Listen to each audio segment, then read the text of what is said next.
ایک مرتبہ کا ذکر ہے، ایک ویران راستے پر ایک اونٹ کھڑا تھا اور اس کی رسی بھی کھلی ہوئی تھی۔ اسی راستے سے ایک چوہے کا گزر ہوا۔ اس نے جب دیکھا کہ ایک اونٹ کھڑا ہے اور اس کے گلے میں رسی ہے اور وہ کہیں بندھی ہوئی بھی نہیں، نہ جانے چوہے کو کیا سوجی۔ چوہا بڑے فخر سے آگے بڑھا اور اونٹ کی رسی اٹھا لی۔ اب منظر کچھ ایسا تھا کہ چوہا رسی اپنے منہ میں تھامے آگے آگے اور اونٹ چوہے کے پیچھے پیچھے۔ چوہے کی چال ڈھال میں بڑا تکبر تھا۔ چوہا دل ہی دل میں اپنے اس کارنامے پر بہت خوش تھا کہ اتنے لمبے اور بڑے جانور کو میں اپنے پیچھے پیچھے گھما رہا ہوں۔ ہاں ہاں ہاں ہاں، دیکھا، اتنے لمبے اور بڑے جانور کو میں اپنے پیچھے پیچھے گھما رہا ہوں۔ اونٹ سمجھ گیا، چھوٹے سے جانور، تو کس قدر خوش فہمی کا شکار ہے، بس تھوڑی دیر صبر تو کر۔ چوہا اور اونٹ ایک ندی کے کنارے پہنچ گئے۔ ندی دیکھ کر تو چوہا ڈر گیا، چلتے چلتے رک گیا۔ اونٹ رکا اور چوہے سے مخاطب ہوا، اے میرے رہبر، خیریت، آپ رک گئے؟ پیارے مدنی منو، پتا ہے پھر کیا ہوا؟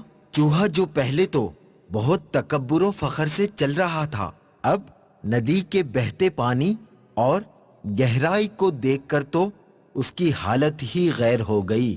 اونٹ نے ہنسی چھپاتے ہوئے کہا، ڈر کیوں گئے ہو؟ کیا بات ہے، آگے بڑھتے جاؤ، ہمت اور جرت سے کام لو۔ چوہے نے ڈر کے مارے ہلکی سی آواز نکالی اور بتایا کہ پانی بہت گہرا ہے، میں تو ڈوب جاؤں گا۔ اونٹ نے کہا، میں دیکھتا ہوں پانی کتنا گہرا ہے۔ پھر وہ ندی کے پانی کے اندر اتر گیا اور چوہے کو بتایا کہ پانی کوئی اتنا گہرا بھی نہیں، بس گھٹنوں گھٹنوں تک ہی تو ہے۔ آپ آئیں آگے تاکہ میں آپ کے پیچھے پیچھے ندی پار کر سکوں۔ یہ سنتے ہی چوہے کی تو گویا جان ہی نکل گئی ہو۔ بڑی عاجزی و انکساری کرتے ہوئے چوہے نے کہا، پانی تو آپ کے گھٹنوں تک ہے، میں تو ڈوب ہی جاؤں گا۔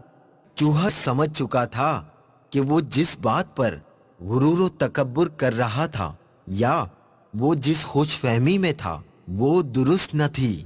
کسی کو حقیر نہیں سمجھنا چاہیے۔ چوہا اپنے کیے پر بہت شرمندہ تھا۔ کبھی اپنے آپ سے کمتر کسی کو نہیں سمجھنا چاہیے۔ ہر چیز کی اپنی اہمیت ہوتی ہے۔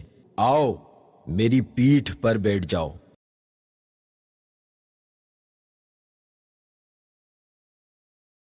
چوہے کی یہ حالت دیکھ کر اونٹ نے چوہے کو اپنی کوہان پر بٹھا لیا اور ندی پار کرا دی۔